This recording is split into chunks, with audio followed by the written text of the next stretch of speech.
Hello, beautiful light-skinned ladies, and welcome back to the channel. This is Dolce K, and today I'm going to talk about the top reasons it is so difficult for light-skinned women to talk about color discrimination. Yes, you'll notice in the title I did use the word colorism. That's just for the algorithm. Whether or not you identify this experience as colorism or color discrimination, I really don't care. But on this channel, for the sake of everyone's sanity and clarity, I prefer to use the word color discrimination. So let's go ahead and get into it. I think the biggest thing, the elephant in the room, is that there is this myth that light-skinned Black people or light-skinned mixed people, either one, cannot and do not experience discrimination for the color of their skin tone from people with their same, who are their same race. So, for example, a lot of people can easily imagine a light-skinned Black person facing discrimination in the workplace because of the color of their skin from a white person or from an Asian person or from a white Latino person. But it becomes very difficult for everyone, and Black people included, to imagine the scenario where a light-skinned Black person is discriminated against for the color of their skin by another Black person, especially if that other Black person is darker than them. So yeah, there's this myth that it doesn't happen to us, and I think that that is the biggest reason why it's so difficult to talk about it. I have come across a lot of videos on YouTube and of TikTok of even non-Black people talking about colorism from a scholarly perspective. Hey ladies, it's Editing Dose. Before we dive into today's topic, I want to talk about something important that helps me bring you the content you love. As you know, I'm very passionate about creating a space where light-skinned Black women feel seen, validated, and empowered in their experiences, especially when it comes to color discrimination and navigating both multicultural and monocultural identity. A lot of the research I bring into these conversations comes from academic journals that often require paid access.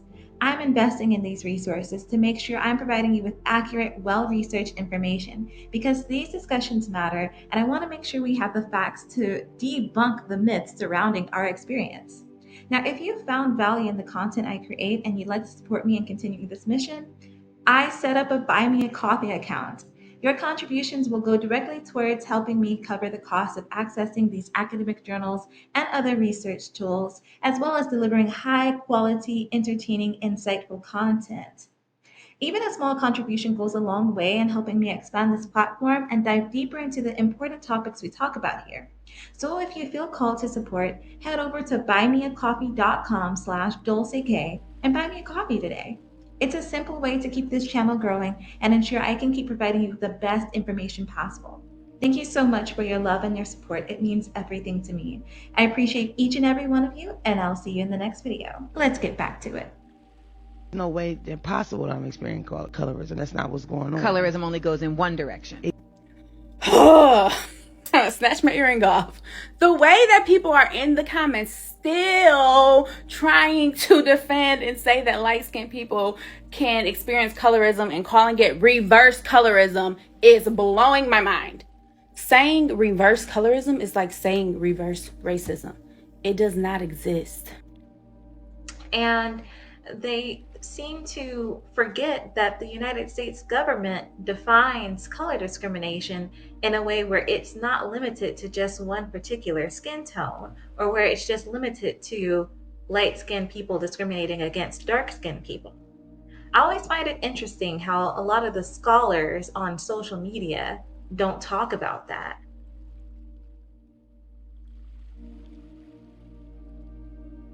The term colorism did not come from the United States government. It came from Alice Walker, and she coined this term in the 1980s. And if you know anything about the 1980s, that was a very taboo subject to talk about. So now it's 2024, so what is that, 80, 90, 10, 20? It's like 30 years, somewhere between 30 and 40 years ago. So it hasn't really been a lot of time. So there's still a lot of discomfort overall in talking about this. And I feel like just recently, like in the past 20, 30 years, or I'll say 20 years, maybe not 30 years, because that's going all the way back to the 80s. But in the past like 20 years on social media, ever since we've had social media, people have found their empowerment or rediscovered their empowerment through talking about this touchy subject that is colorism. But while they did that, they also silenced light-skinned Black women, light-skinned Black men also, from talking about our experiences with being discriminated by our own people because we have a light skin tone. So it's already a very taboo subject in our culture overall, and it's only acceptable to the extent that you have darker skin. Like, you can't talk about this. You can't talk about being discriminated against for your skin tone and be light skinned at the same time. The next reason is that overall, proving that you were discriminated against because of the color of your skin is something that is very difficult to prove if there haven't been any direct comments made about your skin tone.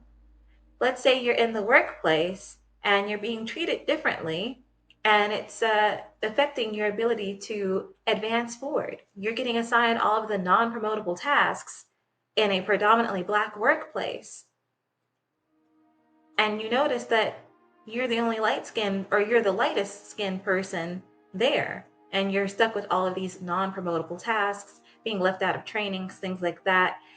It can be very difficult to prove color discrimination without a direct statement about your skin tone if those statements weren't made.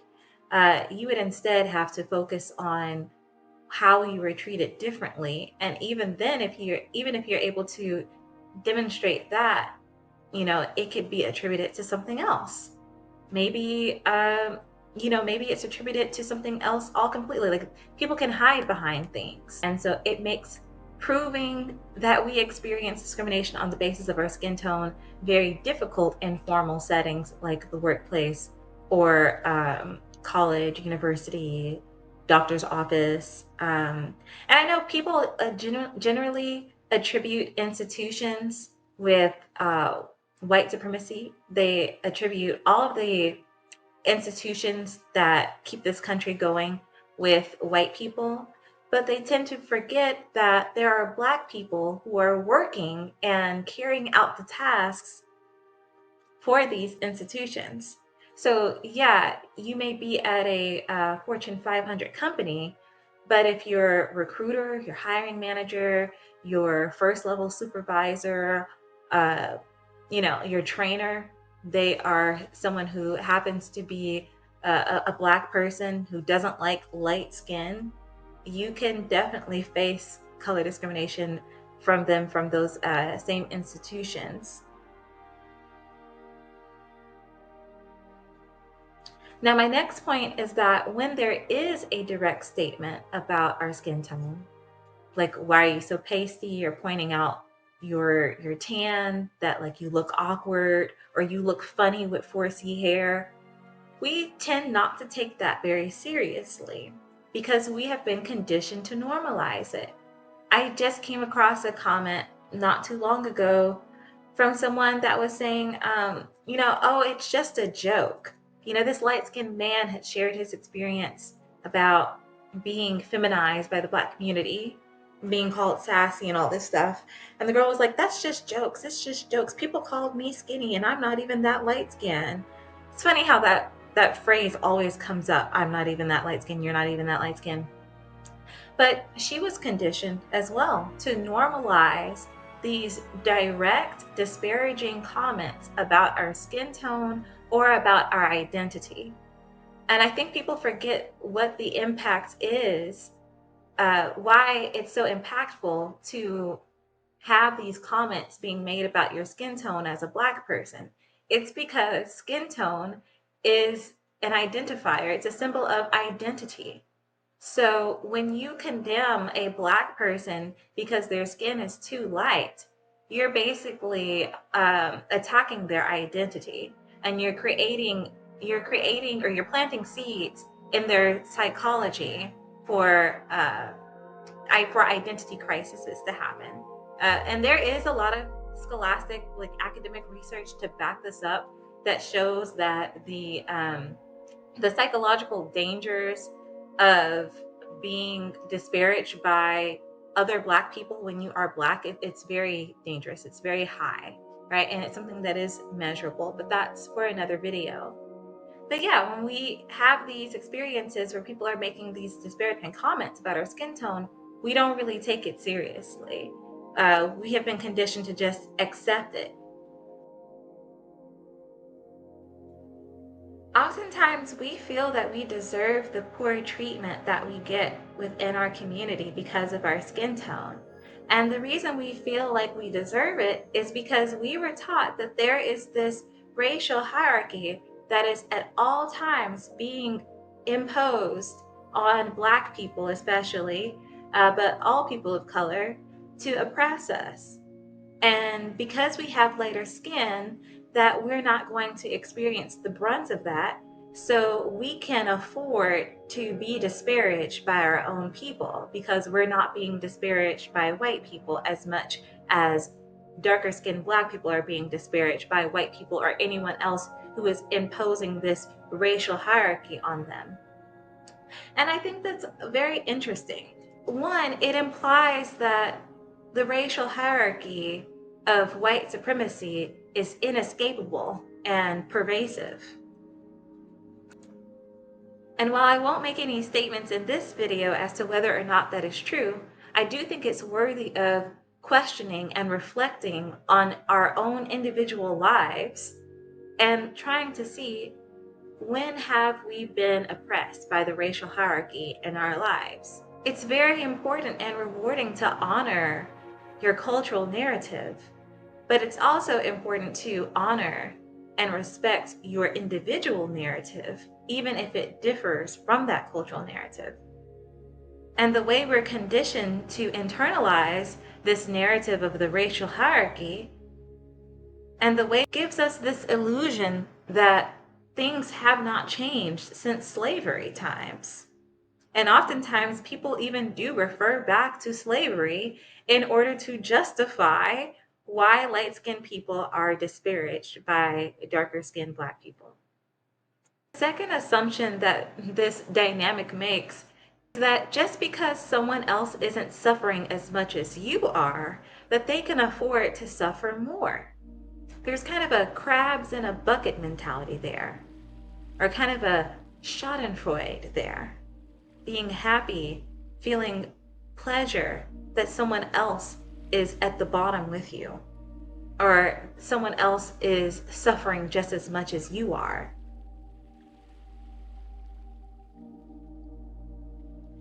Here's another reason why it's so hard for us to talk about color discrimination. It's because when we actually do recognize it, it's too embarrassing to talk about it. And this is a little bit different from the taboo that is surrounding this topic of colorism, especially for light-skinned Black people, or color discrimination for light-skinned Black people. This is more so about just how humans in general process things. You know, there's shame. There's a lot of guilt and shame. And when you have a lot of guilt and shame around an experience, there usually is not an incentive to talk about it. There's usually incentives to not talk about it.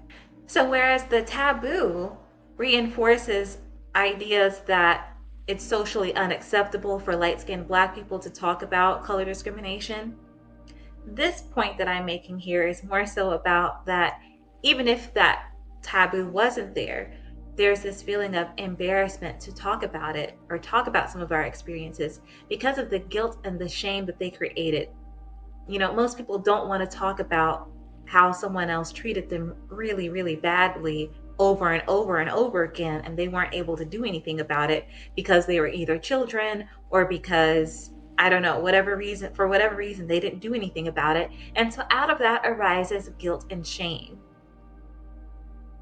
And because this guilt and the shame and the taboo and all the other reasons I mentioned before this make it so difficult to talk about our experiences, we actually forget them.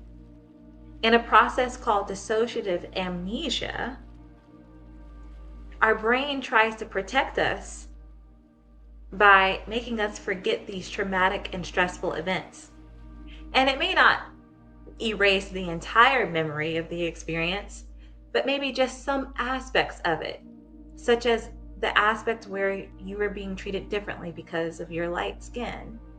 And you're just thinking that this is just how girls are, this is just how my people are, this is just how my culture is. That is your brain using the power of dissociative amnesia to make you forget something that was really stressful and traumatic. And this has happened to me as well, plenty of times in my life, not just about color discrimination, but other things as well.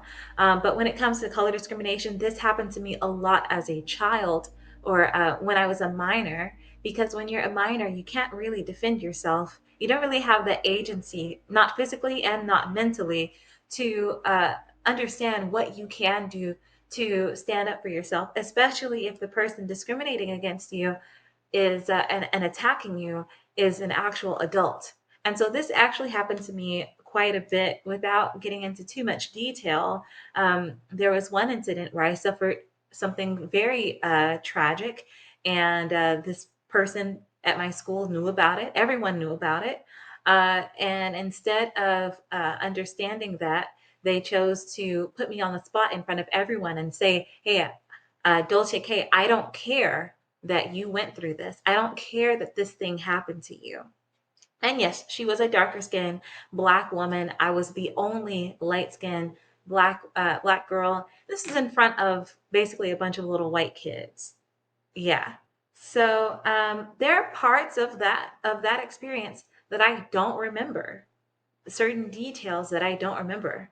I don't remember what happened afterwards. I don't remember what my response was to it. And that is what I'm talking about when I say dissociative amnesia. When you suffer something that's so traumatic and so stressful that you actually forget.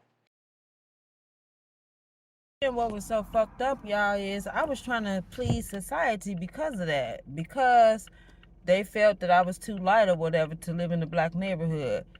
Now, me being a 52, and the way I am now, I should have been like, fuck y'all, I don't give a fuck. Who cares what you think? I am who I am, be me. Opposed to trying to please another motherfucker. But yeah, baby, no, not now. Nowadays, hell to the no. I'm only trying to please Spring. You gotta please me. So yeah, like I was saying about that colorism thing, I let that shit affect me for so long as I was a teenager. But I promise you, nowadays, I don't give a fuck. I should make a shirt to say, I don't give a damn about 99% of things, because that's pretty much how I feel. Everybody that knows me knows. I'm going to say what the hell I want. No filter. And lastly, the last reason why it's so hard in 2024 for light-skinned black people, especially light-skinned black women, to talk about color discrimination is because so many of us right now don't have the tools for self-compassion, and we have ingrained self-hatred. We actually have this narrative in our minds that it's better to be darker. It's better to have darker skin. And if you don't have that darker skin, to overcompensate by avoiding this topic altogether, attacking anyone who even seems like they're headed down that direction of having that discussion, and basically having this illusion that they are a darker skinned black person. Yeah. Or being a light skinned savior. I've seen that as well. And this is really easy when you have dissociative amnesia going on. It's already a taboo to talk about color discrimination. It's really difficult to prove. You're dealing with identity issues because people are attacking your identity, but at the same time, you're standing 10 toes down on your identity through the racial hierarchy and through resisting white supremacy, not through actually honoring your own identity through your own self-validation. So yeah, a lot of that does result into ingrained self-hatred, hatred for our skin tone, hatred that we came into the world this way, hatred for anyone that looks like us but doesn't have the baggage that we have. That happens too. So in the next video, I want to talk about ways to kind of combat these things, how to kind of deprogram your mindset, your environment, so that these obstacles don't really stand in your way of talking about it, or not even talking about it to someone else, but just identifying it within your own mind, like not avoiding this, right? Avoiding color discrimination, and the truth of it, is so easy to do because of all of the reasons that I listed. So I'm really looking forward to talking to you guys about some more of my personal experiences and what I did and what I am still doing today to overcome some of these reasons. As you can tell, if you've watched some of my videos, I only have one video on my channel that really talks about a good handful of my experiences with color discrimination, not just intraracial color discrimination, but interracial color discrimination as well. And it is so difficult to talk about. So thank you so much for watching this channel. It has really given me a lot of courage and empowerment to hear everyone else's comments and find that they have some similar experiences as well. But yeah, it's so hard to talk about this, you guys. Like even earlier, like when I was telling you about the woman at school, like that was so hard to talk about. So I just want to thank you so much for listening, and let me know in the comments down below what are some things that made you uncomfortable about talking about this, and if you have done some type of work to overcome that, what has that looked like? What have you done to overcome some of the things?